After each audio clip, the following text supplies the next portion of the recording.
All right, guys. Well, we are back. It's been a little bit of a hiatus for me. This summer it was hot. I didn't have air conditioning in here. I now have air conditioning, so we are back. Gonna be probably doing like a little bit of an intro like this. Just kind of giving an overview of each episode before I post them, so that way you have an idea of what's coming. Had Jake Wallingford back on again. He had some fun experiences this spring and so far at the end of the summer here.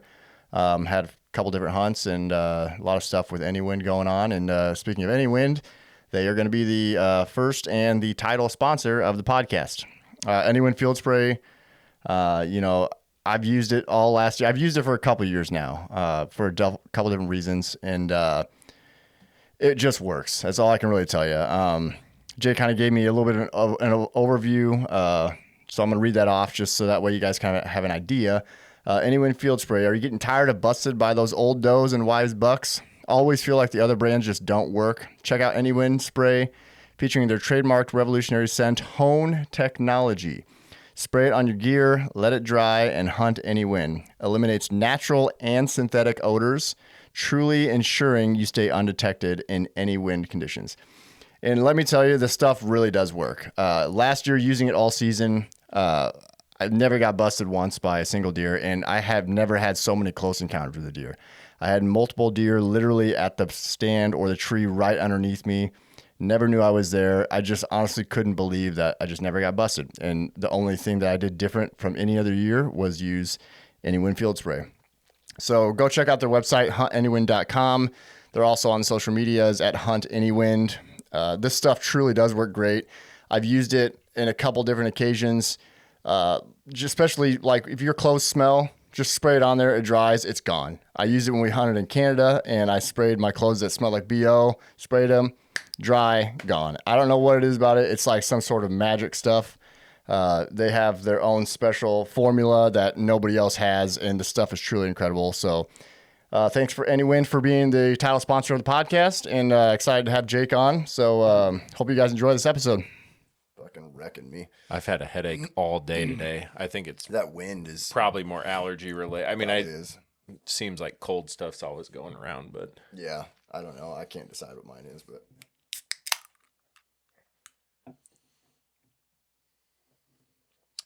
well, we are you recording already? Yeah. We just got a Busch Light today because honestly, I got kind of sick of drinking all those crafty beers, and I'll get back into them again, but I was just like, whatever. I honestly haven't really been drinking that much lately. I've been cutting back because I've been trying to exercise and get healthy and not be so fat. So right. Same here. I haven't, well, we had a few drinks in Wyoming after the success, but other than that, I haven't drank anything in months, and I've kind of been on strike until the old Busch apple comes back. Is it not back yet? I haven't seen it. Really? That's true. I guess I haven't seen it either. Yeah, I would buy a 6-pack of it if it was on there, but I haven't found it. Should be by now. Yeah, I noticed one place in Fremont had a sign out in front of the restaurant. It's like a new burger place that they had it. Yeah. But you would think by September is when they'd be rolling it out. Right. It's pretty much fall. Yeah. I know they did Busch Light Lime this year. I don't know if you ever saw that or not. This summer they did Busch Light Lime. Yeah, I definitely didn't have it. Yeah, that was the first time they just did it this year for the first time, and it was pretty good. I mean, it's kind of like drinking a Bud Light Lime, but not quite as sweet, so it wasn't bad. But I mean, I'd rather drink a Busch Light apple, or the peach was okay, but yeah, I had the peach last year, I think in the summer, but yeah, I don't know. I try to stay away from the beer anyway, just because I don't have the calories to give, and if I'm gonna do something reckless, it's gonna be like eat a candy bar or something. So yeah. All right. Well, we got Jake on today. First returning guest. I guess, am I? Yeah, really. Take that, Ben. Yeah. So obviously it's been it's been a hiatus for me. I haven't really done anything all summer because it's been so hot, and I didn't have an AC unit in here, but now I do. So I got it cooled down a little bit. Yeah, it's super nice in here. Yeah, I only had that thing running for like probably 20 to 30 minutes before I got here too. Yeah. I can get a lot colder, but it'll do the job for now, and hopefully we'll keep running some pods. But you've had an eventful spring and summer. Honestly, I mean, really since I quit podcasting, you've done a lot. Yeah, we stacked the content for you, and then now it's probably time to talk about it. But yeah, let's see, you had me on December or January, probably January, before the Nebraska the Big Game Expo. Then we did the Anywind stuff, talked about that, which that's been awesome and taken off. And then I had spring bear hunt, and then just got back from Wyoming antelope hunting. Yeah. And had 2 great hunts.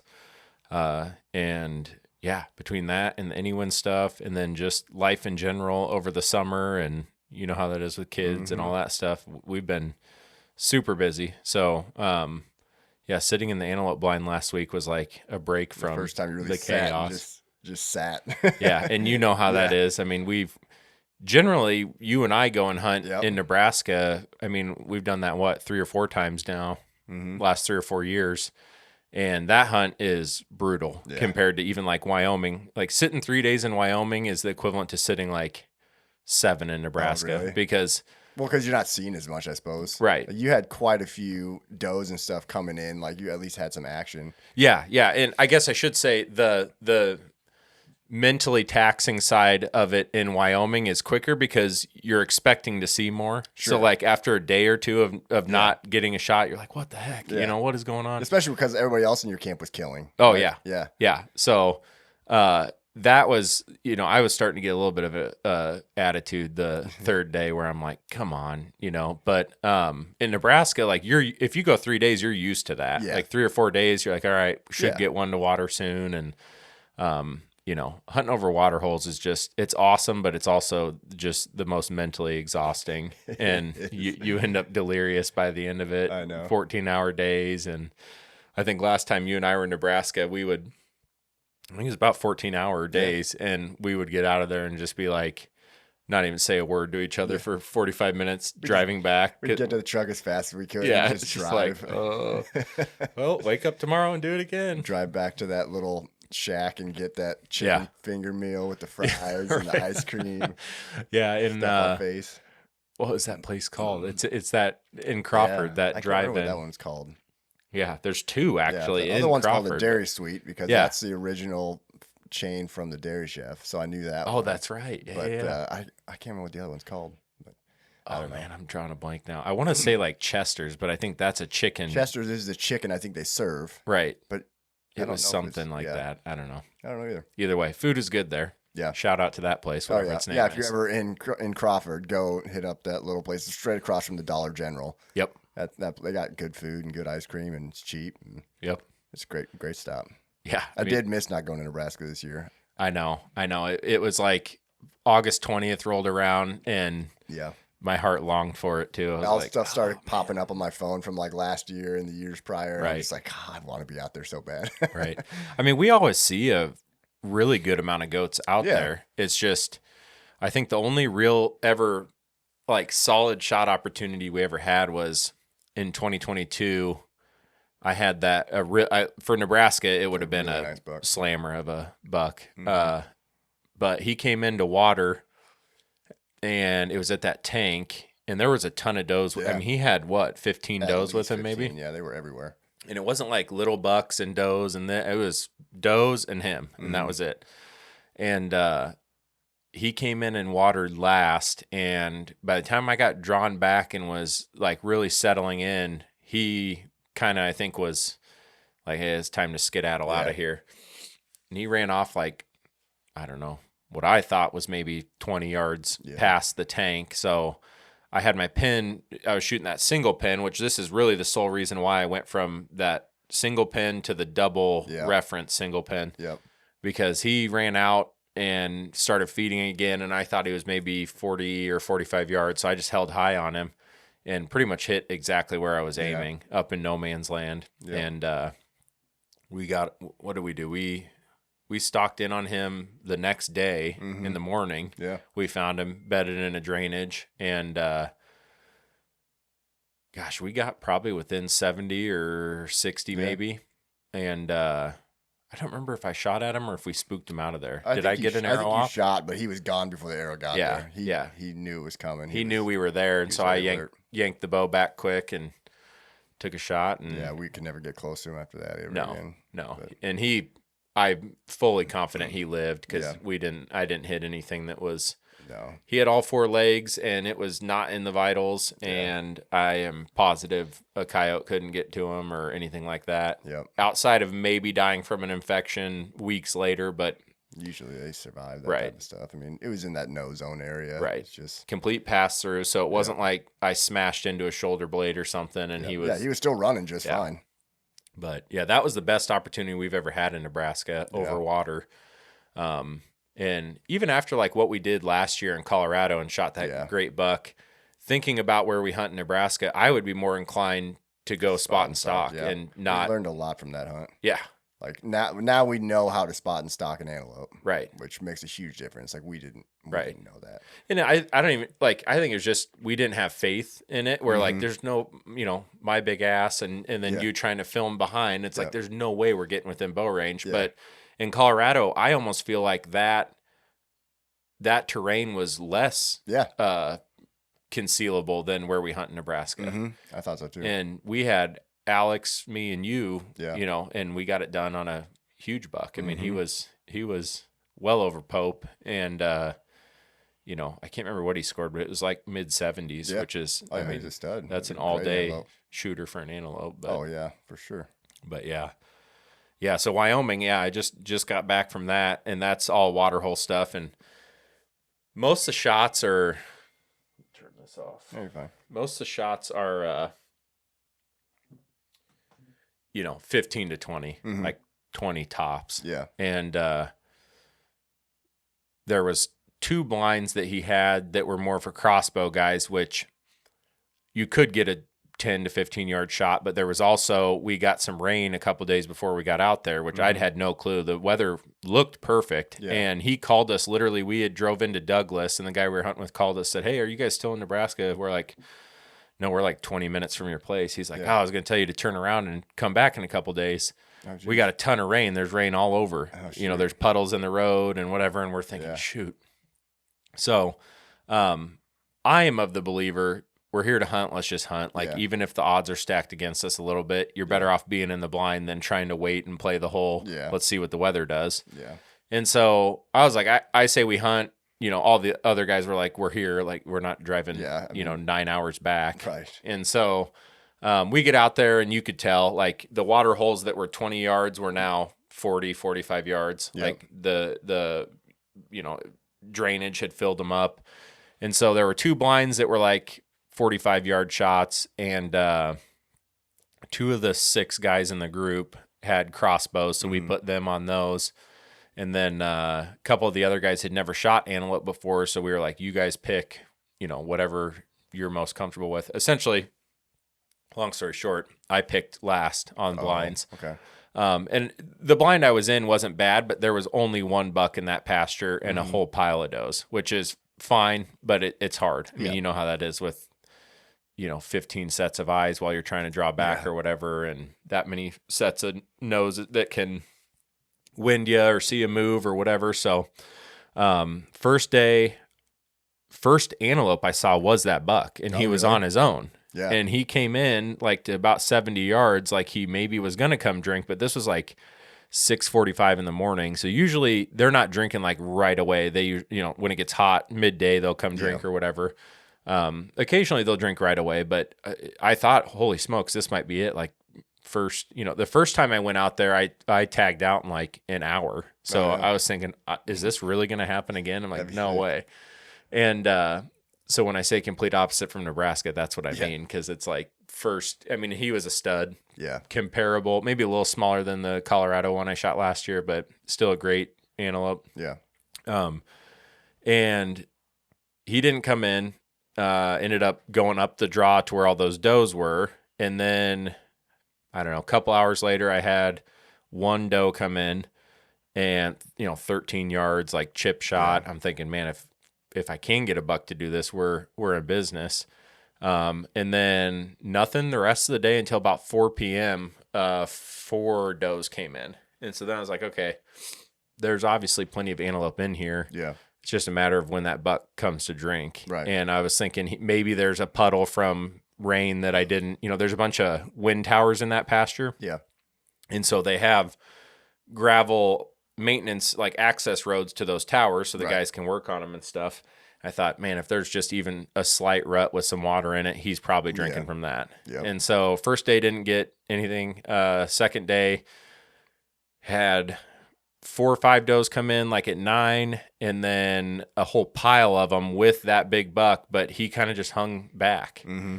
And I never did get a shot at him. And I thought, man, I could sit this water hole and maybe scrap a shot at this thing over the next 2-3 days, or enough of the guys in the group had tagged out on day 1. Yeah. I think 3 of the 6 tagged out on day 1. Sure.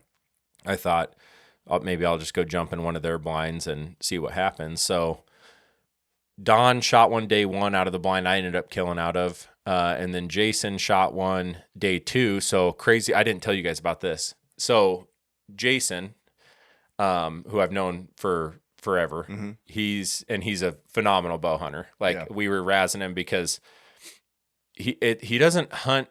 Well, I shouldn't say this. He does hunt a ton, but he's like the quiet hunter who never talks about it. Oh, okay. Then all of a sudden you get a picture of just this giant buck that he's killed or whatever. And I'm like, dude, I didn't even know you were going. And he's just like that. Yeah. And he always finds a way to get it done. Really? You know? And so he's also a man of very few words. Yeah. So he's not like going to elaborate on lots of stuff or whatever. A crazy big story and like. Right. Yeah. And also, I can count on one hand the amount of times I've heard him swear.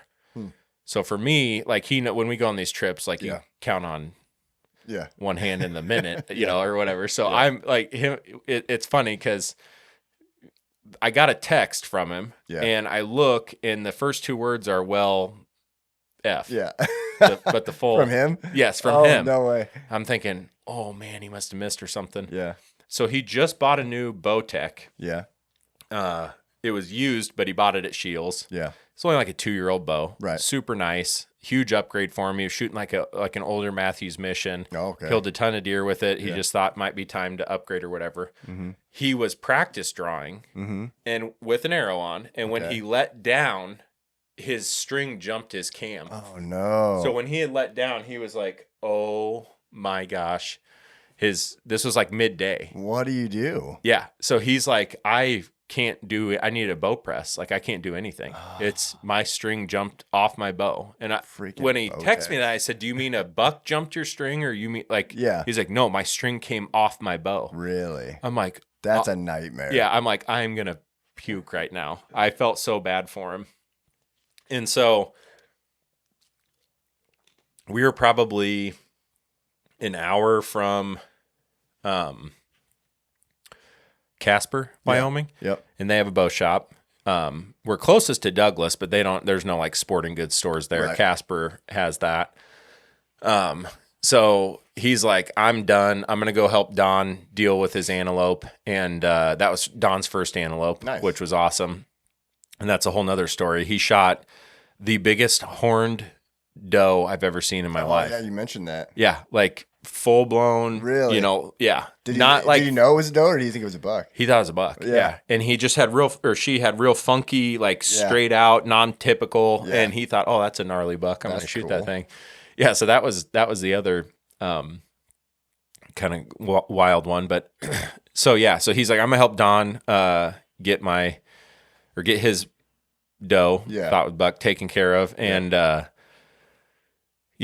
have to figure this out later. Like he was upset. Oh, I'm sure. And so they decide the next morning they're going to go to Casper. Mm-hmm. So they drop me off at my blind, and then they start driving to Casper, waiting for it to open up. Yeah. And to get in there as soon as possible. And so that second day stuff I just told you about, that's how it was happening. Jason comes back, gets back to camp around like noon, and he's like, I'm just going to go sit Don's blind that he was in. There's like 20 bucks in this pasture. It's a good spot, perfect water hole. I'll just see what happens. So he goes in there midday at like 1:15. No way. And gets set up. I'm texting him. He's not seeing anything. Him and I are texting back and forth. Then I don't hear anything from him. Yeah. And like 15, 20 minutes later, he texts me and says, I'm about 99% sure I've got another Anywind picture for you. Because I was telling all the guys were using my spray, and he's like, I kept telling him, I'll yank your sponsorship deals if you don't take pictures with them. And about half of them only took pictures anyway. Yeah. So that was kind of humorous. But so I'm like, oh, right on, big one or whatever. He's like, yeah, it looked like a real nice one. And sends me a picture and he shot a stud. Oh, yeah. And it was the only antelope that came in. Really? Real nice buck, like bigger than that one I shot in 2020, but smaller than last year. Just a right in between, but super good, solid buck. Good antelope. Bigger than the one I killed in it, last week. So, super nice buck, and he made a perfect shot. This water hole is just money. Like your longest shot's going to be like 15 to 17 yards. Oh, that's perfect. And they come right in, and it's just the blind. Like I told the guy that owns the place, I said, pour a freaking concrete pad where that blind is going to go. Put it in the same exact spot every year because it is or marked. Do something to mark it. Obviously, he's not going to do the concrete thing. Put a stake in the ground or something. Yeah, I'm like, it is perfect. You should have it in the exact spot every single year. Yeah. And so after he did that, Don killed. The first day. I'm thinking if there's still 20 plus bucks in that field. Yeah. We could be in business again. And so they were like, if I were you, I'd just go back to that blind. Like, why not? And so we ended up killing 3 bucks in 3 days out of that. That's that awesome. Blind. Yeah. And mine came in on his own, beeline from, you know how it is with antelope. Like you'll be watching, okay, there's one 800 yards away or whatever. Yep. Next thing you know, you look and they're kind of walking your way. Yep. And you have to temper your emotions a little bit where you're like, okay, he's probably not going to come all the way in or whatever. But this sucker came in on a string. Yeah. Did not break a beat until he got about 40 yards from the water. Yeah. And he stopped and looked at the blind, walked in a little closer. When he was about 10 yards from me, probably 5 yards from the water, he stopped, looked straight into the blind to try to see if he could, smell or see anything. He couldn't walk to the water hole. Then they're like those old does that they'll pretend like they're eating grass and they look right up at you. Yep. He tried to pump fake me 3 times, which I know how they are, so I wasn't even trying to. I maybe was starting to just put some tension on, but I'm like, I ain't moving until I can hear him drinking, Yep.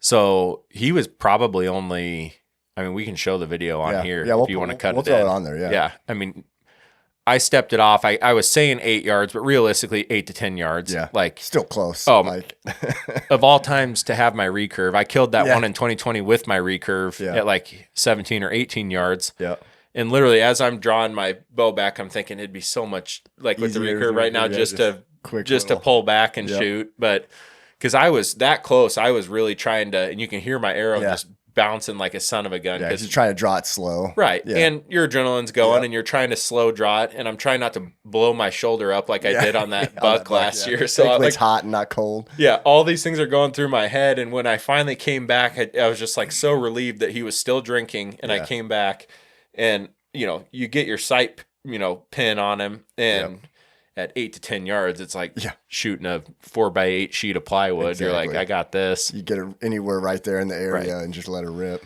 So I settled right behind his shoulder and let it rip and absolutely drilled him.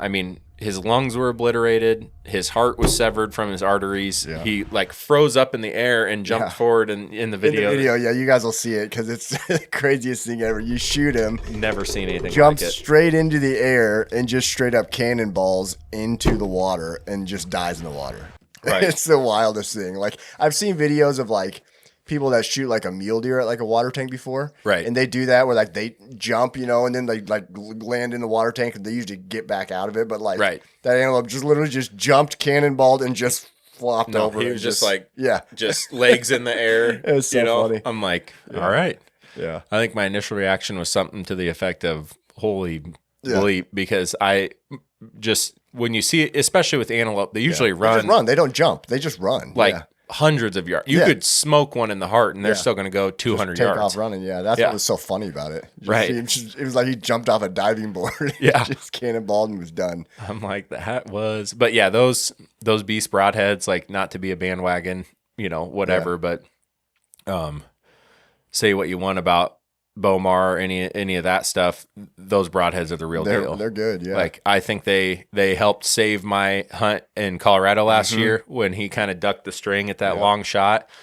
And obviously, where I hit him, you could have been shooting a field point and he would have died. But the impact and the carnage of what happened and his response to it, I think was because of that, you know. Sure. And what's crazy too is it went through and then got stuck like at the fletching. So pretty much complete pass through, but still hanging. And then, you know, he's in the water flopping around. And when I pulled him out, I heard my arrow break. And so I was like, okay, whatever. No big deal. My arrow broke. I reach into the pond and find my arrow, and I'm like cleaning off the broadhead, and I look, and you know, like shooting Rage or any other mechanicals in the past, the blades are mangled. Like it's a one and done broadhead. Yep. And these, I mean, perfectly straight, no issues, closed up the thing, like ready to shoot again. Yeah. You know, I was like hitting it against the table, and it was springing open, and I'm like, I can't believe it just went through all of that. Yeah. Chest cavity, shoulder blade on the exit, everything, and the blades are perfect on them. So, I mean, I'm a firm believer in those. I think even on bigger game animals, you can. Oh yeah. They're a mechanical. I would shoot at an elk or a. You know, they obviously there's people that have videos that shooting buffalo. Oh yeah. Well, I mean, that's the thing with them. Like, you know, the technology behind them, if you think about it, is so genius because when it goes through, those blades are able to collapse and go around the bones essentially, you know. Yeah. And then they open back up in the cavity. Yep. And then they'll go through and then they'll collapse again through the ribs. Like it's such a. What's funny is I thought about this probably 6 years ago when I was going through all kinds of broadheads trying to figure out what I wanted to shoot, and I remember thinking at that time I was like, why hasn't somebody come up with a spring-loaded broadhead? Right. Like that was one thing I was just like, I can't believe there's not something like this. Yeah. And then all of a sudden, a couple of years later, all of a sudden Bomar comes out with it. I'm like, there it is. Yep. I'm like, it's genius. And he said it took him a long time to get that broadhead working. Like I think they had like 2 or 3 years of development on those things. Really? Yeah. Yeah, I don't doubt it. I mean, they nailed it. Like there's not much. I haven't really heard any stories of them failing or not opening. The only thing we had was when we were spot and stalking. Every once in a while, if you would hit like a weed or something like that, when you had it on your bow, right? Sometimes it would pop it open. Right. That was like the only thing that we talked about. Was like the only issue that you really have. But like at the same time, like you can still close it back up. Right. But they're so sharp that you really kind of a lot of times need those little finger things. No, to you close do. It back up. I wouldn't so do sharp. it without them. Yeah. It would be. I would be nervous to try to, because there is enough tension there where you could slice yourself good. Oh, Bomar's posted so many videos of him slicing himself. Yeah. And, I mean, they put Band-Aids in them now. Yeah. Is that what they include Band-Aids in that's that. awesome. Yeah, I'm like that. Well, you know your stuff's sharp if you're doing that. But yeah, that would be the only downside. And that was mainly because that sagebrushy stuff, you know, that's hard enough. Like regular grass. And stuff, like, Yeah. Regular grass, I don't think would deploy them, but for sure, if you bump into a little sage, you know, sprig or something like that that's coming out of the ground, it was definitely doing that. But then I saw Bomar on Instagram or something. He posted a video of him shooting the broadhead with it deployed.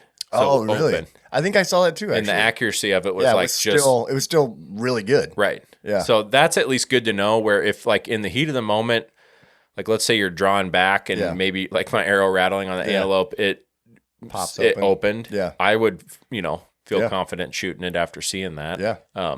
Absolutely. I should shoot it. Sometime. Yeah, with it open fun just to to make sure. Just to see, yeah. But yeah, because I mean that was one thing with mechanicals that was a big complaint for a long time was if they opened up early, because sometimes only like one side would open up or something like that, and that's when it would just like be all over the place. Burden. Yeah. Yeah.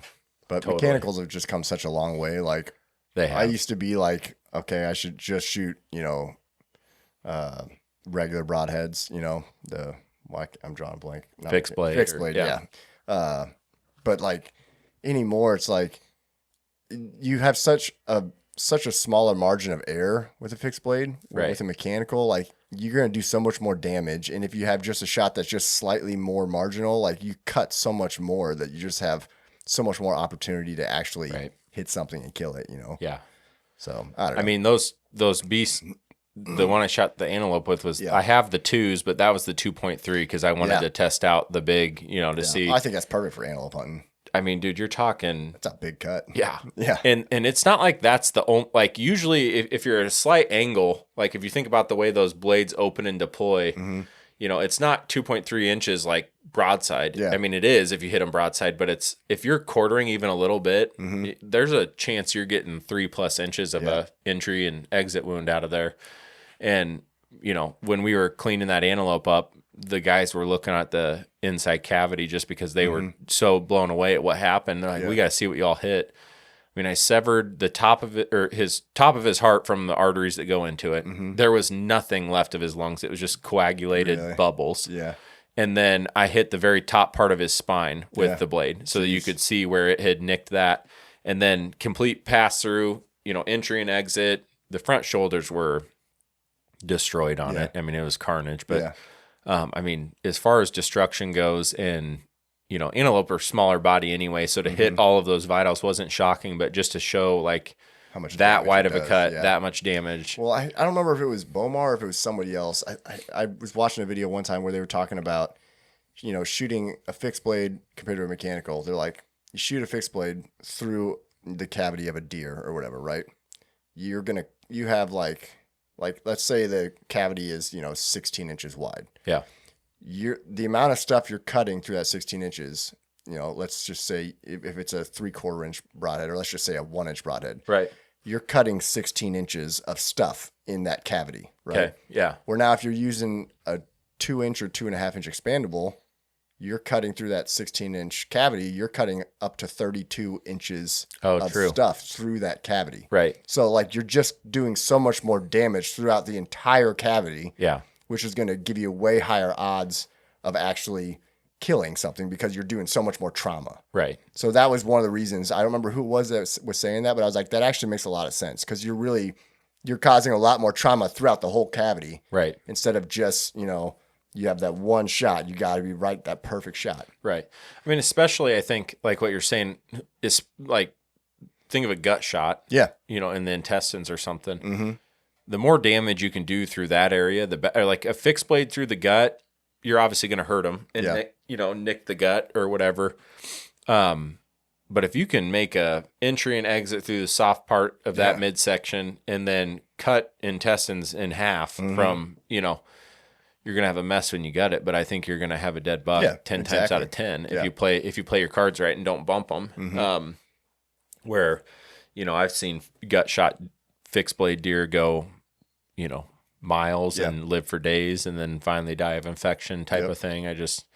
All the arteries and vessels and things like that you cut to with a bigger cutting diameter. And I don't know. I mean, I'm not saying you can't use fixed blades. There's a ton of guys that kill a ton of stuff with them, but I think for the most part, those mechanicals have come such a long way, and the design and the technology behind the beast is, it just makes sense. Yeah. And so, like even going like to New Zealand and doing that bigger animal like red stag or whatever, Ty told me he used the beast broadheads and was, they worked perfectly. So I think even on bigger, you see Bomar shoot a Cape buffalo with them from like 70 yards. Yeah. Like no one shoots a Cape buffalo at 70 yards. No, and especially with a mechanical. Yeah, and smoked them and huge cut and went down. So they're good. They're good broadheads. But yeah, I could have probably thrown a rock at that antelope with how close he was, and could have shot it with a slingshot. Been fine. But yeah, it did. That setup did wonders. That's so cool. So yeah, three antelope out of there in 3 days. You guys all end up killing then? Besides everybody except the Noel, and he's pretty new to bow hunting. And did he just hit the no zone? Is that what you said it was? Yeah, just high. Yeah, exactly. Just that's one of those things with the mechanicals. I'm telling you, because like remember that buck I shot a few years back? Yeah, and I had the picture of him the next night, the trail cam picture. Right, and we were like, "How is that deer not dead?" Right. If I was using mechanical, I think that deer's dead. Yeah. Because I had just barely missed the vitals. It was like because when you saw the exit wound, you're like, how is he not dead? Right. And I was shooting a fixed blade at that time. It was like a 3/4 inch fixed blade. Right. You were doing like the heavy arrow. Yeah, I had the heavy arrow set up and the fixed blade, which is fine. But like, I'm just like, at that point, I was like, if I would have been shooting a fixed blade, I think there's a pretty good chance that deer's dead. Yeah. Yeah. Well, you live and you learn on those. And I think knowing what we know now, based off enough screw ups with other things, and even I had a screw up on a really, really big buck that I feel like if I would have had the beast for that, I know Bomar had a video where he shot that buck essentially exactly where I hit that one. And that buck I hit probably died somewhere, but I mean I looked for weeks trying to find that thing and never did find him. But Yeah, I think knowing what we know now, it's more about the get as much cut as you can and let the broadhead do as much as much work as possible. But yeah. So Antelope was good though, Wyoming. Good trip. Yep. What day did you end up coming back then? Because you guys came back early, right? Yeah, we came back on Thursday. Noel had to be back, so I rode back with him. Okay. Actually, I think everybody went back Thursday, but technically we had Monday through Thursday to hunt, go home Friday, so we got back a day early. Oh, nice. That's nice. That's got to be nice. I don't know what that feels like for the most part. I mean, Colorado, I guess we came back a day, I think, early. Yeah. But Nebraska, we've never come back early. No. If anything, we could use a few more days when we go out there and do that. We just like to just punish ourselves for a full week every time. I know. Just be full miserable and talk about how we're never going back. And then 6 months later, we're like, so are we going back out there again? Or? Going back out, guaranteed. Yeah, I know. It's like a weird, you're addicted to the misery of it. And, it is. And you and I have talked numerous times. The country out there is just such a great amazing. Area. It's just, I don't know what it is about it. It's just such a peaceful, just beautiful area to be in. It's just something different. Yeah. Especially for Nebraska. Like, we're used to the eastern side of the state, which is it's just great. Right. But that northwest section of the state is just something different. Yeah. It doesn't even feel like you're in Nebraska. No, it doesn't. But it's just so quiet. It's just so, I don't even know how to describe it, but yeah. No, that's exactly it. Quiet, peaceful, untouched. Yeah. It's just, even in certain parts of Colorado or, Wyoming's maybe a little different. But even let's say where we're hunting in Wyoming, he's got 20,000 acres, but he's got tons of wind towers, tons of oil. Yeah. The pipeline runs through there and they do a fracking whatever thing there as well. So there's actual... the railroad system or the oil companies or whatever pay to have a railroad system through his property. Oh, sure. So it's like there's trains coming through. You can hear the trains and all that kind of stuff where out at, in Nebraska, there's none of that. We saw that the buck I ended up hitting a couple days prior almost had him into the tank, but some random car drove down that road. We blasting their music on the video. They never have music or never have cars down that road either. Weeks we've hunted out there and not seen a freaking car, and then all of a sudden one comes by. Luke Bryan jamming by. Gosh, you gotta be freaking kidding me! So that's how not used to vehicles and that type of thing they are out there. Are the antelope in Wyoming as skittish as Nebraska? No. I was going to say, I feel like close. The antelope in Nebraska we know are super skittish, but I remember you mentioned before that you said they're not near as bad in Wyoming. Nope. And Jay does a great job on his ranch.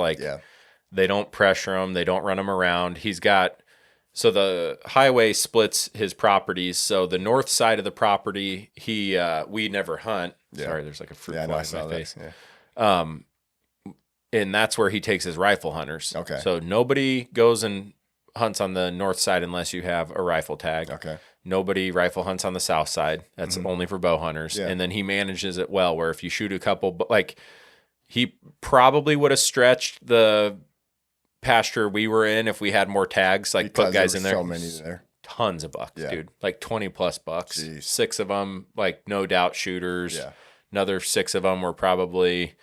we're going to get that sucker before the end of the little gnat. Just tons of opportunity in there, but he manages it well. They're not pressured. You can drive down the road and there might be one 20, 30 yards off the road and they don't move. Yeah. They just stand there and kind of watch you. I think if we stopped and got out, they'd probably move, but, Noel did hit his and then, they went back and got my decoys that we used in Colorado. Yeah. And 2 of them were able to stalk back into 35 yards. Oh, dang. Yeah. And just follow-up shot didn't go well either. And, it's just, how bow hunting is, dude. Yeah. It's so hard. Especially antelope. And they're not easy. No. And I feel like that's just one of the biggest things is, they're not easy to kill over water because they're wired, and they're not easy to get to spot and stalk because they can see for zillions of miles. Yeah. So, but yeah, almost everybody. Everybody had an opportunity. Yeah, 5 out of the 6 killed. Yep. There's no doubt in my mind that, given another opportunity, Noel would smoke one. Yeah. You learn through those opportunities. You learn through the failures. And we were driving back. He was kind of beating himself up over it. And I said, you know what, dude, you're a better bow hunter today than you were on Monday. Yeah. Through all of this, including the spot and stock, including it's just part of bow hunting. It is. It's not easy. You're always learning. Yep. I mean, bow hunting is not an easy thing to do. No. You can put a rifle in somebody's hand and they got a pretty good odds of killing something, but a bow is a completely different story. Right. But yeah. So yeah, the antelope hunt was great. And then, we could just backtrack to let's go back to the bear hunt. Yeah, so the bear hunt, that was kind of a last-second deal. So guy I met on Instagram, Ty Eubanks, he's pretty well known, actually. I mean, he's got a huge following. And is he just an outfitter? Is that what he's known for? Well, he got his start, doing camera work. Okay. He's filmed for, all the big names in the industry. Nice. And edited and done all that stuff. Yep. And he's super good with a camera. And he, I think, had a outfit in Missouri for whitetail and big time lion hunter guy. So he moved out to Montana, started running cats with his hounds and doing that whole thing. And I followed him for a while on Instagram and chatted with him a little bit. He hunted with Alex week before we were out there. Yep. Had good luck. Shot a real nice antelope out there. And he had reached out and said, hey, I just bought an outfit in Idaho, and I take possession of it. And the way Idaho works, he didn't buy the land. Right.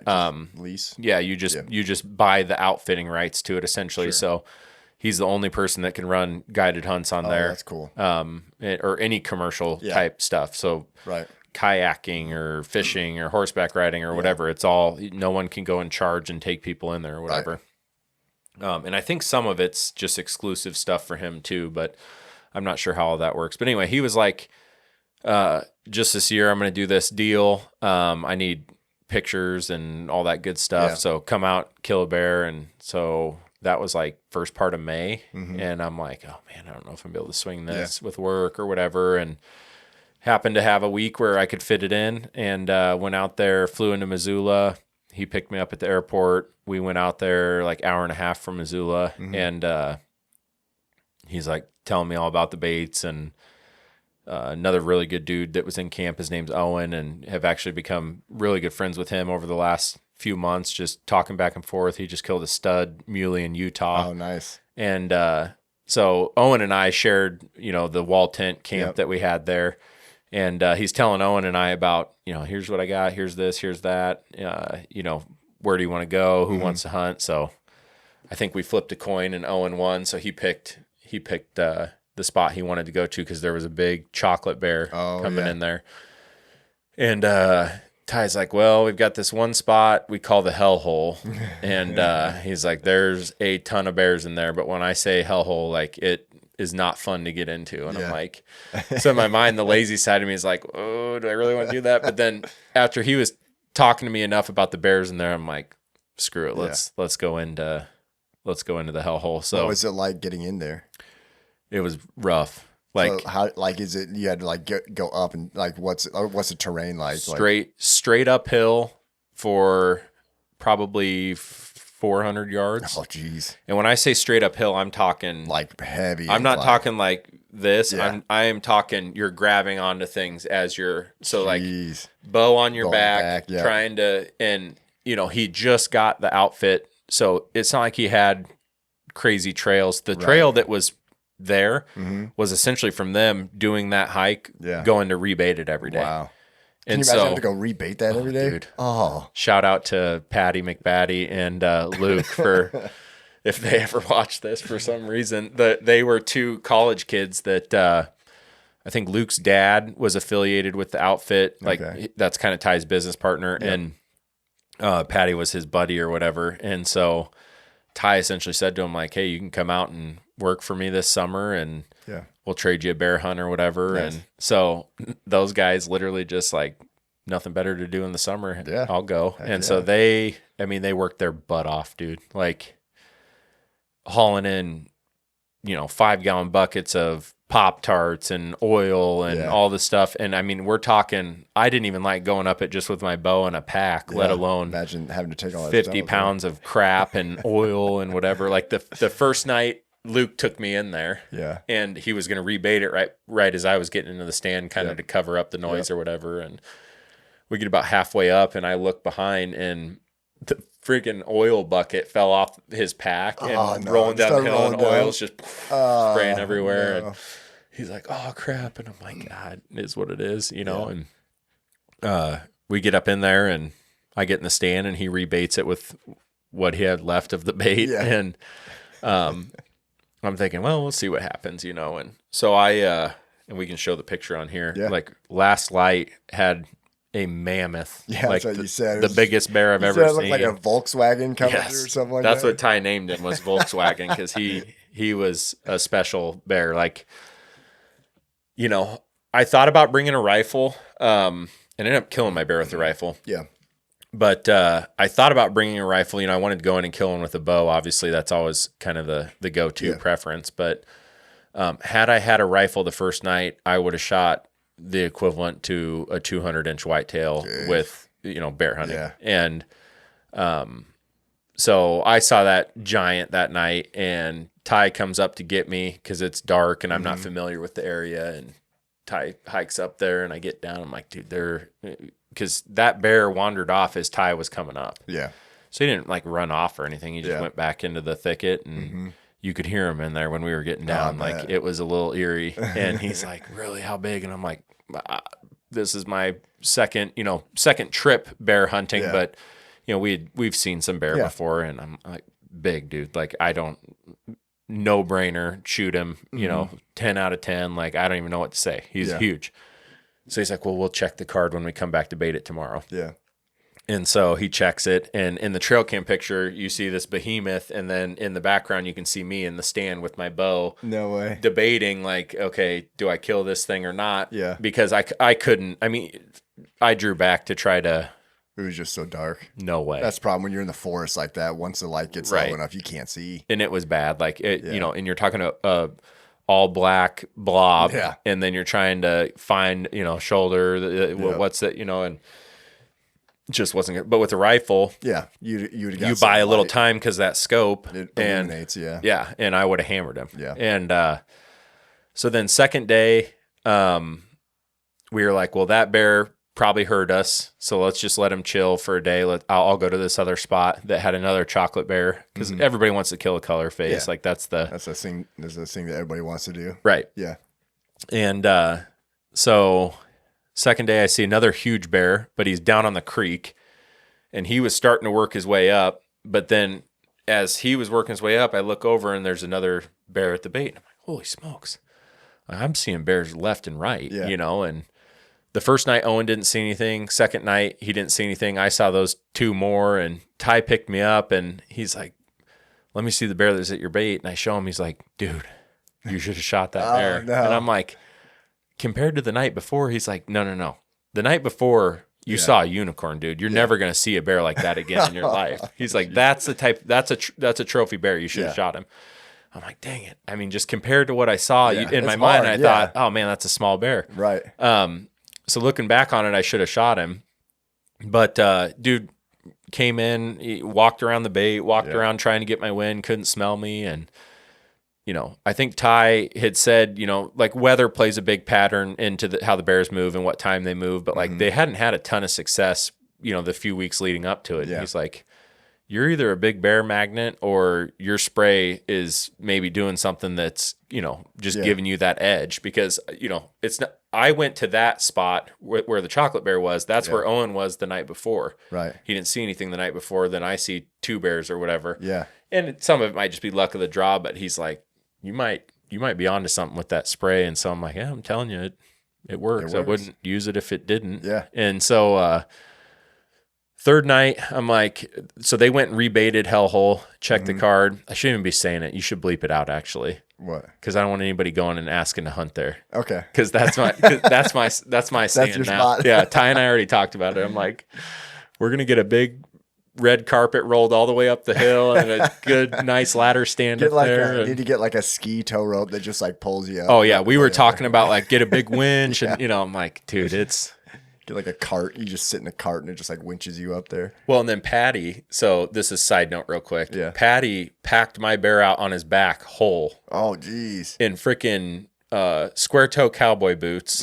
Didn't even have hiking boots on.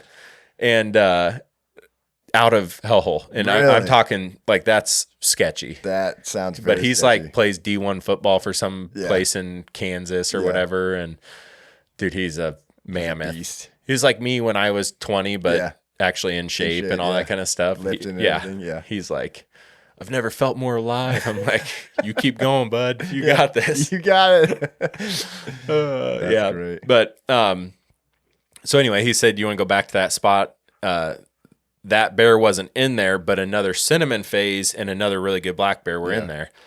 I was like, I'm going. Yeah. But I'm taking a rifle too. I want to kill one. And he pretty much was like, you're taking a rifle because if that bear comes in, I mean, that's the, 7.5 foot giant, 500 pound. I mean, that's, and especially in the mountains, like you can shoot bears like that in Canada, I think, pretty consistently. Like it's still a trophy bear, but in Canada, you've got the chance of making that happen more times than not. Yeah. In Idaho, those are mountain bears. Like they're, they live a much rougher life than coming to a trash can and eating donuts out of it every day. What's the bait like there? Like, how do they bait?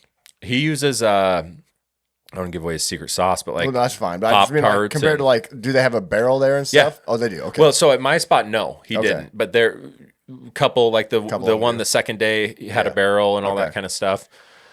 He made these little crib sets where essentially they just find a depression in the ground and then pile a bunch of sticks on top of the bait so that the bear has to come in and mess around with it. To get it, yeah. So that's at that spot. That was what was happening. And so Ty and I were driving out. We're talking. Oh, so let me circle back a little bit. So night 3 or evening 3, we're getting ready to go out.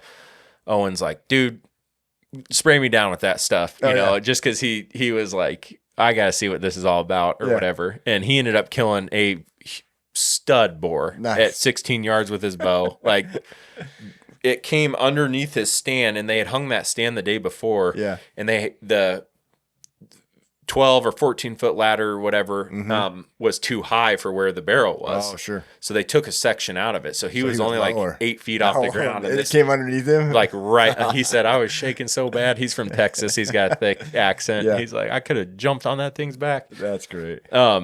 But he smoked a giant. He's like, I'm a firm believer. I can't, freaking can't believe how close he was. And, they hunt in Texas. So, like scent is huge down there. Like those deer are wired like nobody's business. And so, he bought a bunch for his dad and his brother to use. And he told me his dad sprays down just to go do trail cameras and reset feeders and all that. Like they're hardcore. They say that's the type of stuff you're supposed to do with that stuff. A lot of times, like they even say like spray your cell cams with them. Like, I mean, they just say spray everything with scent killer. But obviously, a scent killer that works makes a big difference. Right. I think when that is a factor, then it makes sense. But yeah, so and then he killed that one in Utah, that big mule deer in Utah, and he said the same thing. Like he was in a bowl and there was like 50 mule deer. He sent me this video and there's freaking mule deer 4 yards from him, all wind swirling around, and had no clue he was there. That's so crazy. Yeah, and I like the amount of feedback, not to deter from the bear story, but the amount of feedback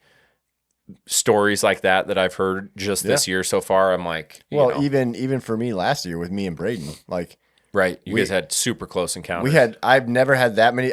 Last year alone, deer hunting, I've never had so many deer so close to me and never bust me. Right. I mean, I had countless deer literally underneath me or sniffing my ladder stand or whatever. Right. They never knew we were there. Right. I've never had that before. I've been busted so many times using other sprays or not spraying at all. Yeah. But like anytime I would get something that would get anything close like that, I got busted all the time. Yeah. And it's like, I don't know what the secret sauce is in it, but it works. Well, that's all I know. It's just it's a more thorough formula. Yeah. Is what it is. I think those other brands are just, they're only getting half the equation. And I think we've got the full thing going on, but So anyway, back to the bear stuff with Owen. Killed a slammer, great bear. He was pumped about it. And then when Ty and I were driving out, he had told me, we were kind of talking. He's like, you do what you want, but you know, you're here to kill a bear. Just kill a bear. I had 2 tags. Yeah. He's like, that big joker comes in again, shoot him with the rifle. Yeah. Even at the bait. He's like, just hammer him. Yeah. I'm like, yeah, no, I get it. I want to shoot one with the bow, but you know. And I said, okay, here's the deal. If a black bear comes in, like a black colored bear, I'll shoot him with the rifle. Yeah. If the brown one comes in, I'm going to grab my bow. Because it'd be cool to shoot a color phase with the bow or whatever. And really, when I got up to the stand, I'm thinking, I don't care what comes in. I'm probably going to grab the rifle. Grab the rifle and kill it. Yeah. So I had my bow in my hand when the bear I killed came out and was coming into the bait, and I was like sitting there, I'm going to shoot this thing with my bow. Yeah. Then I can like hear in my head the conversation Ty and I were having, and I'm like, all right, hung the bow up, grabbed the rifle off the hook, and, you know, set up, just kind of pinned in against the tree. So I was steady, and, just shot that bear at 21 yards with the 270. And he, turned and ran towards the trail we walk in on. So like, I'm sitting here, the bait's right here. We walk up to the stand off the backside. So I shoot him here, and he just runs straight to the trail and dies. Nice. And I'm thinking, man, that's really close to the trail. That'll be nice for getting him out or whatever, what little trail we had. And I text Ty on the satellite, I got a bear down or whatever. And he never responded. Well, he was in the woods getting Owen's bear out with him, taking pictures and stuff. And so he comes up. It's pretty dark at that stage. And he's walking up the trail, and I'm thinking I should yell at him just to let him know, hey, I got a bear down or whatever. But I'm like, I know this thing's dead, and I'm not worried about it. Yeah. And he gets up, and he's walking up the trail, and all of a sudden he stops, and I see his headlamp go up, and he goes, what the full blown. And I'm like, I holler, I said, you can't give me a 270 and expect me not to shoot something.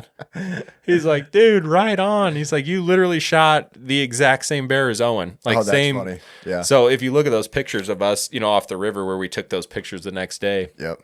I mean, almost identical bears. And just a great experience, great hunt. And then I think, so that was day 3.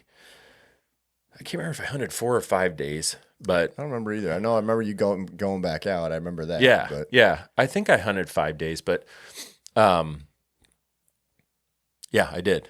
I hunted another evening and then the next morning, because we had a spot that had one coming in the morning, and then I had to fly out at like noon. Yeah. But anyway, didn't get another opportunity. Wish I would have shot that one on night 2 with the bow, but it is what it is. Yep. Live and learn. Yeah, I mean, but obviously only your second bear hunt, ever. So I'm no expert on field judging bears. I mean, I'm better now. I've seen about every class of the thing that got me psyched out on that second one was he wasn't super tall, but after we looked at it, and like he had probably a Pope and Young skull. Yeah. Okay. But like I kept thinking, the rings on the barrel, and he's I can't tell or whatever. I just overthought it. Yeah. I mean, when you see a Volkswagen the night before, everything looks small. It's like seeing a 200-inch deer and then a 130 comes by. You're like, oh, that's not a shooter. And it's like, I'll never pass a 130. So I should have shot that bear. Yeah. But he was like, you should have killed that bear. But he was just pumped the amount of bears I was seeing. Yeah, I mean, that's good for him. Good for his outfit. Right. Like, got some good pictures. New area and stuff like he's trying to build up. I mean, that's right. That's great. Right. And he does, like, for lower 48 black bear hunting, you're not going to get a better hunt than going with Ty. To me, like, that's just a huge benefit in general. Like, not having to go to Canada and deal with all that stuff. Like, if there's a place that you can go in the lower 48 that you can go kill a black bear, that's a win for me. Yeah, I'd much rather go there than go back to Canada. Right. Canada, not that there's anything wrong with Canada besides they suck as a country. Yeah. But I mean, besides that, no, I'd rather go hunt in America. Right. Yeah, and I mean, here's the thing about Ty, and his outfit's called Mountain Savage Outfitters. He cares about giving people a world-class experience. Mm-hmm. So the camp, the tents, the wall tents, dude, we slept on these Tempur-Pedic mattresses in these I slept like a rock. Like I haven't slept that good in forever. Yeah. You're breathing the fresh mountain air in. You can hear the river, Locksaw River running right down next to nice you. And cool at night too. Oh, dude, he would make us a fire in the stove every night before bed, and then we would get in there. It's June. Yeah, it's June 4th through the 9th or whatever it was. Yep. So during the day, it could get like 90 degrees, but at night in the mountains, it gets cold. Yeah. And so he would make us a little fire that would last us through the night. He's got a stove in there. Ty would do it. His wife does all the cooking. Phenomenal cook. Like it's top notch. That's so cool. Yeah. It just sounds like just a great experience. It is. It is. So shout out to him.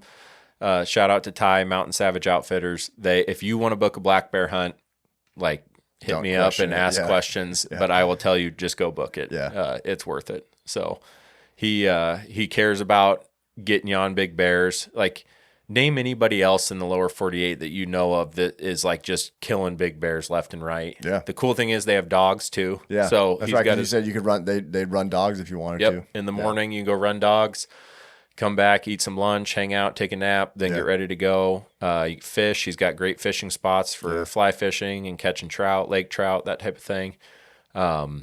It's top notch. Like it's definitely worth going. We've talked about that before about like outfitters and guides, like the difference between good ones and bad ones. And it's like, so when you find a good one like that puts in that effort and that much work, it makes it that great of an experience. It's 100% worth it. Right. Even if it ends up costing you a little bit more money, 100% worth it. And I would guess, I think cost wise, he's probably on the upper end of it, but it's worth it. Like it's take it from us, who you and I have done a lot of bargain hunts, right? Yep. And we've gone and wasted a lot of time doing bargain hunts and not had success. Yep. You do those once or twice, you learn that, just pay the money and go to a good outfit. And it's not like you're getting a better experience overall. Right. So it's worth it because you have a way higher opportunity to kill. The whole entire experience is going to be a better experience overall. You're going to enjoy it a lot more. Right. It's just worth it. Right. Yeah. And he, that's all the food, picks you up at the airport, drops you off at the airport. Yeah. Skin the bear, get it ready to take to a guy he has that has the rug. The rug's not included in it, but that's that's normal. Nobody includes tax. Nobody includes tax. So, but it's top notch. Yeah. So that's awesome. Yeah, it was a great hunt. I had a blast. Met some great people. Oh, I consider Owen a great friend. Ty's an awesome friend. I'm going back out there literally in 1 month. That's right. To do a hunt with those same guys. Owen's going. Oh, is he really? Yeah, nice. and That's Ty. awesome. So. Are you guys going to try and do elk and mule deer? Is that the plan, or what's the goal? So we bought elk and mule deer tags. Yep. And then Ty's like, "Hey, you still have your bear tag, right?" And I'm like, "Yeah, I've got a second tag." He's like, "That's still good." So you see a big chocolate boar on a ridge or something, you shoot him. Yeah. And then he goes, "Oh, I also got you a wolf tag." Oh, that's right. You mentioned. I was like, that's "What?" Sick. So it's like $30 or something. You can get a wolf tag. So that was another. And I had told Ty in June, I said, I'll be your last minute guy. So if something comes up last minute, hit me up. I might not always be able to make it work, but, and I think Owen kind of told him the same thing. And so he called Owen and I and said, "Hey, I got these tags. Didn't really realize for this area or whatever." And he's like, "I got to know by tomorrow morning, like by 8:30, because I have to buy the tags tomorrow. Otherwise we don't get to use them." How do the tags work with the outfitter? Do outfitters get so many tags or whatever? Okay. Yep, I didn't know how it worked like in Wyoming. I know every state's different with all that stuff. So yeah, I mean, they're outfitter tags. So he could have sold them to anybody. Okay. And it's a draw area for non-residents. So for me to get that tag, even normally I'd have to draw. So you got to get points and stuff like that. Right. Nice. And so he was like, "I'll sell it to you, dirt cheap. And, if you get out here, we'll figure out what we're going to do." But, what's your plan then? Are you going for elk first or what's your probably whatever, so he's got archery guys he's taken in there. Mm-hmm. He's got horses. It's a backcountry horseback, wall tent setup type thing. Yeah. And, he's got archery guys going in, I think either this week or next, maybe. Okay. And then, so we're rifle hunting. You're just rifle hunting? Yes. Okay. And, that's great, dude. You could just go kill everything. Well, yeah. I mean, I'm like, give me the highest success go possible. Yeah, how sick would that be if you killed an elk, a mule deer, a bear, and a wolf? Oh my gosh. Probably quit hunting. Like, I'm done. That just freaking, I'm going to retire. Did you hear wolves when you were there last time? No, but he had pictures of them like coming to the baits and stuff. Heard them at all, like at night, No, I mean, I don't think we did. Yeah. I think one night I kind of felt like I did, but I also he was picking up another guy that was hunting, and he got to me late. And I was sitting on the ridge, and I'm pretty sure I was hearing everything because I was like, man, I got no cell service up here. All I have is my bow. I didn't have the gun at that point or whatever. And I'm like thinking, man, if a wolf came down this road right now, I'd be hosed. But no, so rifle hunting, and I'm showing up on the 8th. Okay. Rifle season's the 10th through the 20th. Okay. So I'm showing up on the 8th.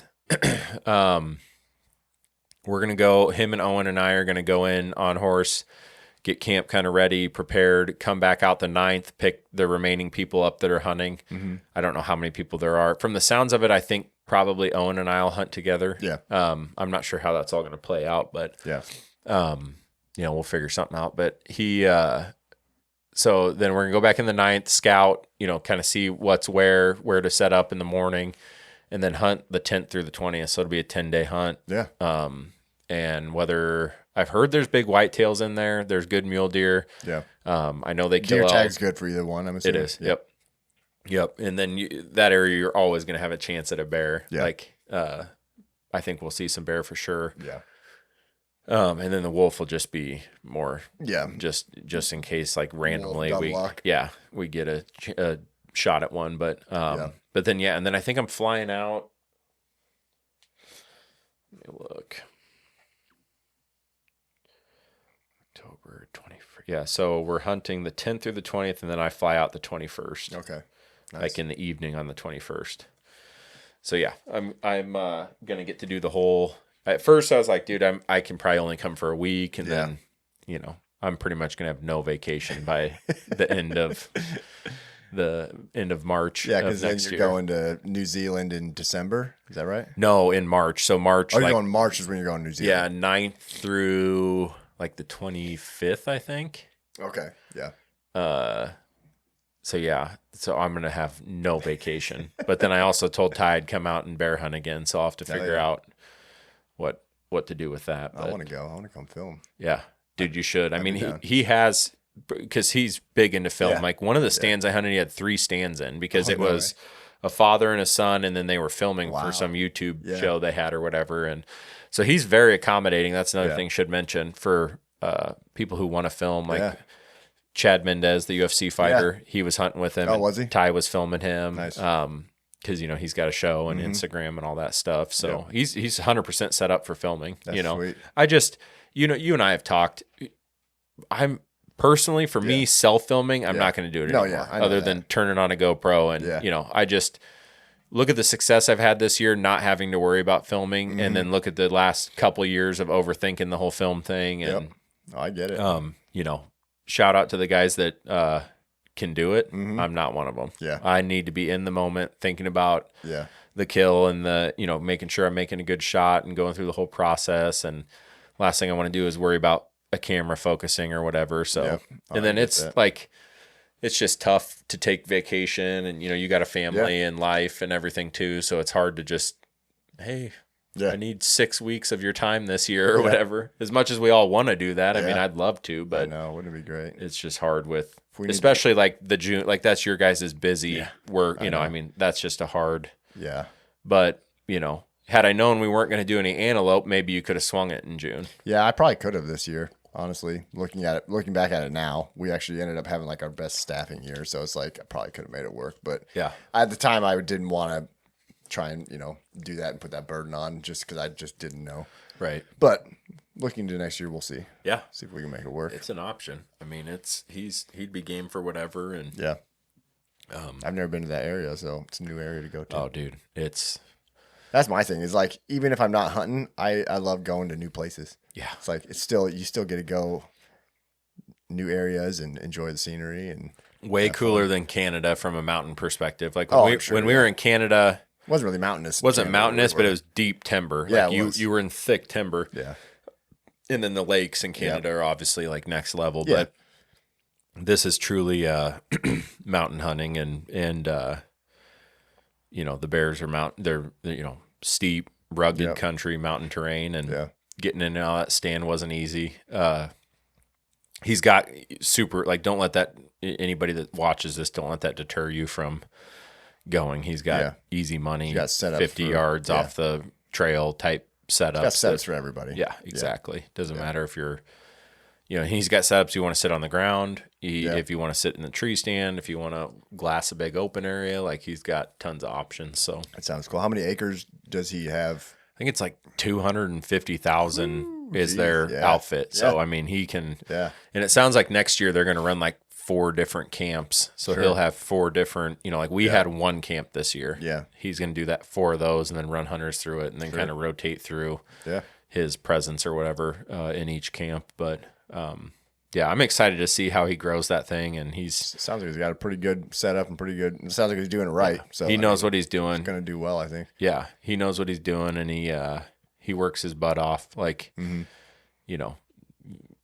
certain outfitters, you can tell if they're working hard or not. Yeah. And Ty's one of those that's working hard. Yeah, for sure.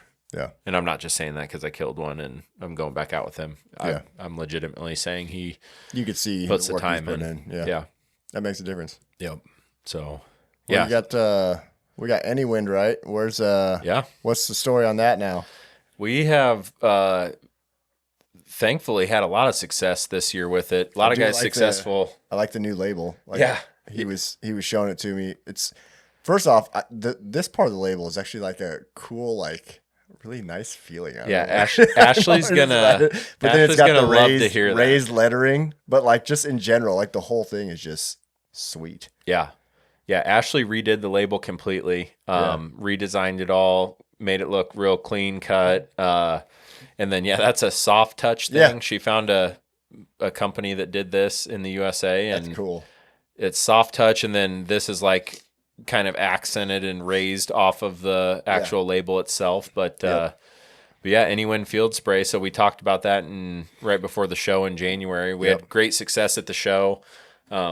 Got lucky that a couple goofy stories panned out where these guys that bought some sprayed their shoes and couldn't believe how there was no smell in like 20 minutes or whatever. Yeah, 20 seconds. Or something like that. Yeah, their socks and their shoes. And within 20 seconds, they were not smelling them anymore. And then I had talked to Shields about it a little bit for people in the Midwest and, heck, even out west, there's quite a few Shields. Is blowing. They're pretty much getting everywhere now. I think there's 34 stores. You still run into a few people like on the eastern side of the East country. Coast, there's not quite that much. They don't really know, but it's a big, like, no knock on Cabela's or Bass Pro, but it's a better version of them. Yeah, Shields is just top notch. They have a great bow shop, great whatever. But anyway, there's one in Omaha and one in Lincoln out here. In Omaha, you can buy it at the Omaha store right now. Hopefully have a purchase order from Lincoln here soon. But they're carrying it. I've just had a ton of guys using it and having great success with it. Yeah. Like Jake Downs is a big time hunter, big time recurve guy, traditional bow hunter, and he just killed his 21st of 29 for the North American Super Slam. What was it, the Tool elk or whatever? Yeah, Thule elk. Thule, is that what it is? Yeah. Yep, and they're hard to hunt, like scent wise. It's big open area, it's hot, like it's a July hunt, so it's a weird time of year, but that's when they rut.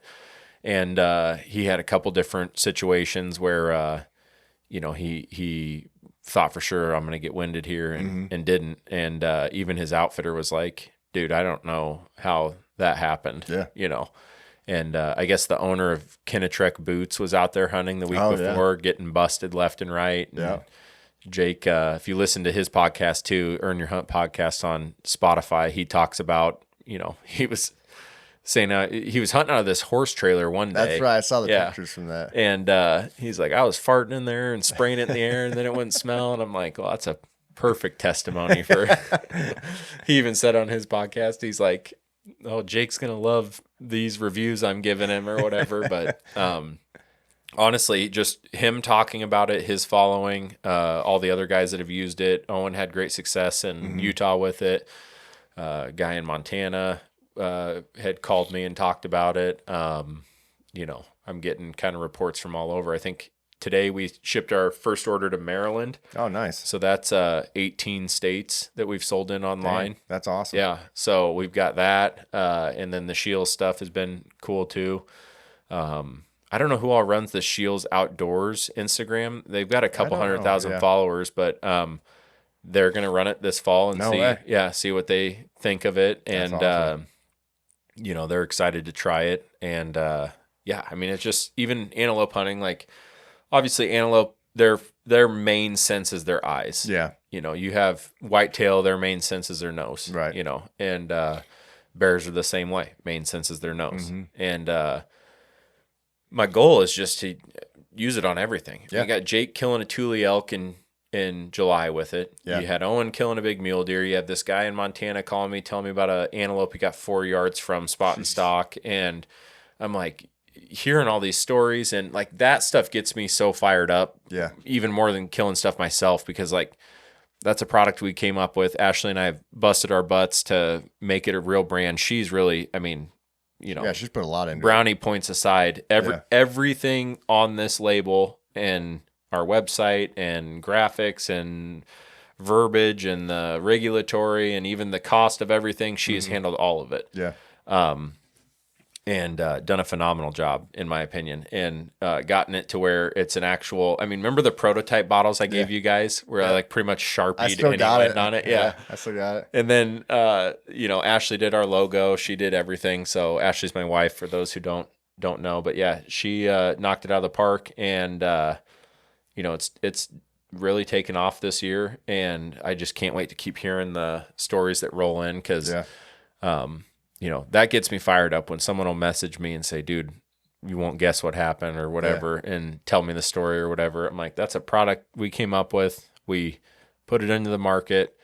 People bought it, trusted us, which that means the world to me. Like that, you know, anybody I've talked to, like, you know, we've had our fair share of UPS nightmares and, you know, crushed bottles or whatever. And we always, you know, hit us up on Instagram or our website, and we get it taken care of immediately. Like we're not waiting to figure out who did what. We're trying to do some warranty claim or something dumb. It's just let's just get your product. Taking care of the customer, and then I'll fight UPS later about whatever. But yeah, they it's like hearing those stories and you know, people having success with it.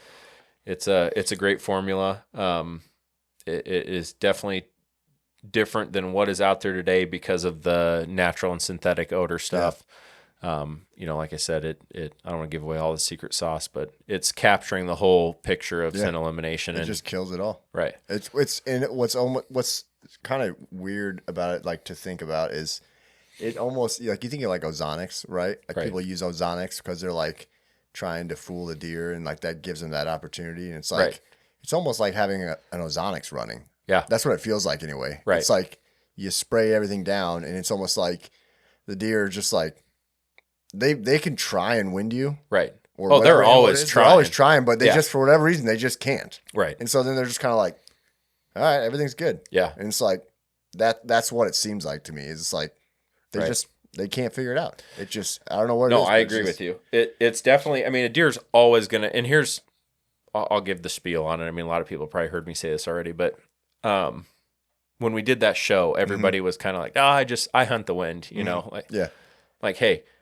I do too. Yeah. Right. Like nothing replaces good woodsmanship. You're not going to go in on a crappy wind just to go in on a crappy wind. Right. But I've gone in on crappy winds testing this. Yeah. And when that big buck or that big old doe hits your, you know, that wind swirls, hits the back of your neck, and you know they're going to bust you. Like you just know as a hunter. Yep. I haven't had it happen yet. Right. Well, and it's just like you were just saying, like the guy that was like in a bowl, like you're in an area where the wind's swirling everywhere, exactly, and the thermals are just pulling your scent down. Right. It's like those are the types of areas where it's like that's where you need it. Right. Like that's where it's going to make a difference. I mean, dude, he's got videos of these mule deer 4 yards there, and then he's like turning the camera and they're walking behind him too, and he's just with his bow just sitting there. I mean, there's like 50, 60 deer in this bull. It was insane. Crazy. They were just everywhere, crossing and moving, and yeah, so it really does work well. And I think the more people use it, like I can sit here and give the sales pitch and the spiel. You know, ozonics is $400 and some. You know, this is $20 for a bottle, $16.99 for the 16 ounce. Like, if you're a guy that uses spray, you know, like some guys just don't believe in it, and I'm, you know, I'm not saying you have to. Don't fix what's not broke type of thing. But guys that are using spray, like this is a superior one. Guys that want to give it a whirl who maybe lost faith in it, I promise you're going to love it. You know, I mean, this is how much I have faith in it. Yeah. Shields bought a ton of product from me. Yeah. And I don't have to offer to take that product back, but I told them at the end of the year, whatever they don't sell, I'll buy back from them. Yeah. Because I'm confident that they're going to sell all of it. Oh, yeah. If I was just scamming people, right, I would just say, you know, buy hundreds of bottles from me and walk away. Right. No, I have enough faith in it that I know people are going to buy it and use it and like it and come back and buy more. Yeah. And, you know, I have enough faith that we roll the dice on the fact that, you know, I'm buying back whatever they don't sell. Yeah. And to me, that's almost a money back guarantee to Shields. Pretty much, hey, if it doesn't work or you don't think it's selling like it should or people aren't coming back and raving about it, no worries. I'll take it back. Yeah. You know, and everybody that's using the product, like they're going to have success with it. It's going to give them that edge. And I can confidently say that just because I have enough friends who have used it, know enough guys in the industry that are using it. You know, we've used it for years. I mean, you guys were the biggest, you know, like, why aren't you selling this? You know, I mean, up in Canada when you were spraying that was when I was sold. I had my you know, Sitka core lightweight hoodie and smelled like VO from sweating, sprayed it down, it dried, and I was like, there's no smell anymore. Right. It's gone. Right. And that, so that actually brings up a good point because some of these guys who are antelope hunting with open the bottle and smell it, and it has a faint odor, right? Like there's a formula in but that's why it says on here, spray it on your gear, let it dry, hunt any wind. Yeah. You got to let it dry. Yeah. As it dries and oxidizes, that's where all of the magic happens with it. And that takes like 20 to 30 seconds. Yeah, it doesn't take long. I'm not saying you got to put it in a dryer. You're soaking it, like you're just spraying it down. Yeah. Right. And so, you know, I do say that to people because I'm sure like at some stage, but I mean, no one's said anything. We've sold probably, you know, not including Shields, 350 bottles this year, probably. Yeah. And, you know, I was hoping to maybe hit 1,000 by the end of the year. I think that'd be awesome. But nobody has reached out and said, oh, it smells weird or whatever, you know. Yeah. And if you remember any of those sprays, like Dead Downwind, they all have Scent Killer, they all have a little scent of some sort, right. So I just always, you know, like I know at some point we're going to hit a skeptical customer who's like, oh, I don't know about this or whatever. And to me, I'm like, I don't know. There's a lot of dead stuff on the ground already that I'm not saying it's the reason it's dead, but it definitely helped in the scenarios. You know, even Antelope, same thing. I used to spray down with all the other stuff all the time and I still get busted. So like, I mean, right. That stuff didn't work, but I mean, so far this stuff has. Right. So I mean, you know when a deer wins you know, I mean, they're flicking their nose, they're blowing at you or whatever, and I just don't have it happen anymore. If a deer busts me, it's because they saw me move, you know, and generally they're in a tight enough space at that point that wind is no longer a major player. You know, they can wind you from 100 yards away. Well, and like you even think about like that fence line spot that you sit all the time. Like there's deer that come from every direction in that area. You can't pick a wind for that spot because they'll come from anywhere, and which that was my main testing ground for this. And you're always just sending videos of these deer walking by like right next to you. And, no idea. Yeah. You're like, he came directly downwind. Like, the big birthday buck that I smacked in the shoulder. Yeah. He was northwest wind blowing directly at him on a string, came in. And I didn't have any doe urine out. I didn't have any, you know, I mean, if any day I thought that was going to be the day you'd get busted. Yeah. And didn't happen. Yeah. He didn't know I was there till I bapped at him and then yanked a shot into his shoulder. That's a different story. No, that it happens. I'm not convinced. Yeah. We don't need to hash that one out. I think there was some operator error coupled with potentially quartering to and maybe some equipment stuff, but anyway, that's right. Isn't that when we didn't we think your fletchings hit the rest or something like that? Yeah, because in the video you can see my arrow whirly birding a little bit. It was either I was shooting Rage at that time. That was like 4 or 5 years ago. It was either one of those was open or my rest didn't drop away. Timing was off or something. Yeah, because I had kind of crawled in the last little bit to my stand because he was already down there. down there, meaning I got a picture of him the night before and I knew he was going to be in the area, and I was trying to just be as slow and low as possible getting into there, where maybe who knows, something bunched up on my string. But that bow was never a good bow anyway. No, that thing was cursed. Never had good luck. I hated that bow. thing.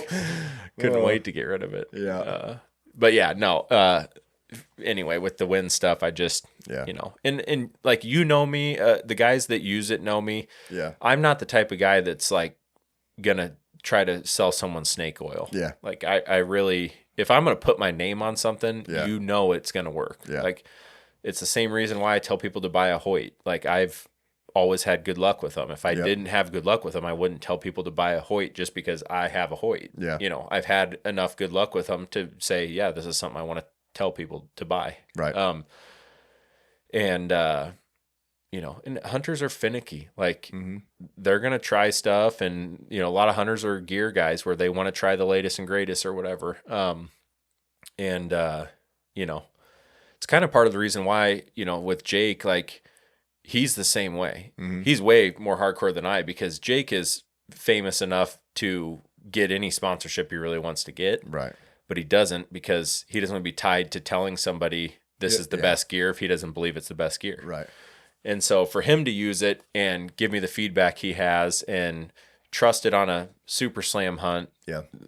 Keep in mind, Thule elk are not cheap to hunt. They're extremely expensive. So for him to trust our product, to use it, to have the success he did, it's huge, and I'm sure a vast amount of the online orders across the country we've had have been from him talking about it. So I just hope that everybody uses it and has that same type of success and get some good feedback. And then it's just a momentum thing. Then it's just more people using it and killing stuff and tagging us. Well, that's the thing. I mean, you look at, if you have a product that is truly a good product and truly works, the name itself is going to just continue to sell it. Yeah. It's the products that are skeptical or not, maybe work, maybe don't work. Like those are the products where, like, that's where marketing comes in. People are trying to push and market it, where it's like when you have a product that actually is good and actually works, it's just going to slowly and continually just sell itself. Right.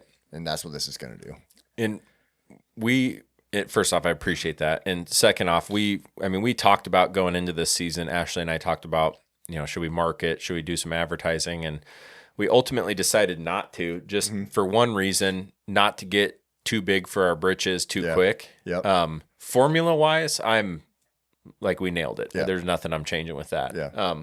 I've got some new stuff I'm working on that I'll tell you about later. Yeah. I'm gonna keep it top secret until it's still scent elimination stuff, but a new kind of kick on it that I think could be really cool. Yeah.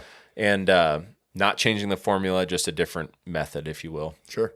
But we talked about, do we advertise and do all this stuff? And, ultimately I kind of said, let's just let it grow organically. Yeah. Let's let it, this was just a passion project that Ashley and I had of like, let's see if we can build a company and build a brand and make it well known and reputable. And, so there's things that, we're like, I tell people all the time, I love the feedback, good, bad, ugly, whatever. I want to hear it because that's how we get better as a company. Yep. Ashley watches the emails on the website, the Instagram, the Facebook. She watches it like a hawk. So if someone's got a question, we're on it. Like we're responding within minutes. Yeah. It's not like we're, waiting 48 hours to get back to somebody. Like someone has an issue with shipping, we're on it. We got a thing today about UPS let this guy know that they needed to reach out to us to say this wasn't shippable. Their shipment was lost, essentially. And like, I'm a consumer as well. Yeah. That stuff pisses me off. I can't stand that, So Ashley, within a few minutes, emailed the guy, let him know, hey, here's your new tracking information. We got a new one sent out. It's on its way. Yeah. Pick the fastest shipping we could possible. We eat that cost as a company. So I'm probably losing money on the bottle we're sending him because profit wise. But for me, I just feel like that's doing the right thing by our customer. Take care of the customer. That makes a big difference. Right. And so, we do that. And then he, in the contact form, put his phone number in there. So I called him and left him a voicemail too and just said, hey, introduced myself and explained the situation. And, like I said, it's nothing Ashley and I did. We No. packed it and shipped it and whatever. UPS loses it, in Pennsylvania somewhere. I don't, what do I do? Shocking. I can't do anything except get him a new one out ASAP, and maybe ship it. I hope Ashley picked FedEx for that one or something. Because I'm like, but yeah, it's going great, dude. I mean, it's slow and steady, growing and building. And I think just the more, I'm really, really pumped about this season, see what people get knocked down with it. Just knowing it's going to be in 18 different states. There's going to be 18 different states with Anywind sprayed in it. Someone's going to be hunting with it. And hopefully they have that great success like I have and everybody else has. And we just continue to build off that. Yeah. Sweet. Yeah. Sounds good. Yeah, that takes us back to the Anywind, and then that's pretty much it. Anything else you want to talk about? Anything else you got coming up? I don't know. Obviously, you're going. We mentioned you were going to New Zealand. What are you going to kill over in New Zealand? Yeah, that's going to be a huge one. I am going in March with a place called Real Kiwi Hunting, and I'm going after stag, so red stag, tar. Okay. Which, if people don't know what a tar is, they're like a mountain goat, kind of. Yeah. Himalayan tar is what they're called. Okay. And then fallow deer as well. Yeah, that'll be cool. And then it sounds like Ty's actually been there. Jake's been there to the same place I'm going. It sounds like there's like all sorts of stuff to go after. Oh, so nice. Like if we get done with those, there's like a bunch of different sheep they have and wild boar, and you can duck hunt or goose hunt and New Zealand sounds like I might want to move there or something after I get back. We'll see how it goes, but they're very conservation's a big thing for them, but all the animals in New Zealand were imported there over hundreds of years. Yep. Like there's nothing native to it. Yeah.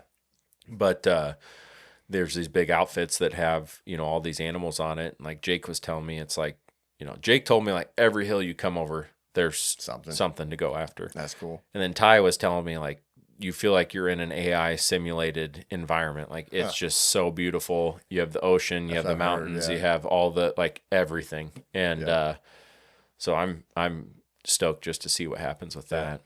I'm going to try to get some Anywind internationally over there. I've got those concentrates. So I'm going to try to take it with and see, then I can, like it should work. Yeah. You just pack it in your check bag. Right. For sure. In the check bag, I don't think we'll have an issue. Sweet feature about Anywind that you might have mentioned it before, but you guys you can get just the concentrates, right? So like if you are flying somewhere and you can't take your whole bottle of field spray, you can get just the concentrate, and then when you get to wherever you're going, you get a bottle, dump it in, fill it up with water, boom, just like that. Now you got your Anywind Field Spray. Yeah, so like that you could get an empty bottle, and we sell empty bottles, and the 1 ounce concentrate that comes with it, and I don't remember if Ash changed it on the website yet, but it's TSA approved. Yeah, I didn't even check it. I carried it on. Yeah. Through security because it's less than so many ounces. Right. So it's under 4 ounces or whatever. Right. So it's 1 ounce and an empty bottle. And then you essentially fill water up to the top of this label is 16 ounces.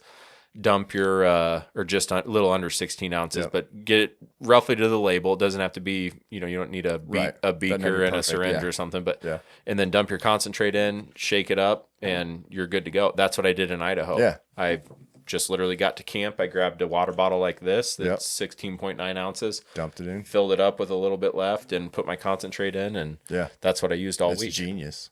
Yeah, it worked great. And so, that's a great option for flying. Yeah. Like a lot of guys, the reason why they don't take this stuff on Western hunts or whatever, even packing into the backcountry, no one wants a 16 or 32 ounce bottle sloshing around on horseback, or no one's like, when you go on a backcountry whatever hunt, the last thing you want to do is add 2 pounds of liquid to your pack that you're trying to keep down to a minimal amount. Exactly. So once you get to that base camp or get to a wall tent camp or whatever you're doing, and we're in the middle of sourcing it right now, but we've got some other stuff coming for bottles, and that I think is going to be good for backcountry hunters and that type of thing. So that's awesome. I think, it's funny because it's like scent elimination has been around for a long time. Right. But there's been like no innovation outside of like the scent thief guys or the nose jammer guys who are doing that's different. You're not eliminating scent. You're just covering really. Yeah. You're trying to basically fool them. Right. Yeah. Right.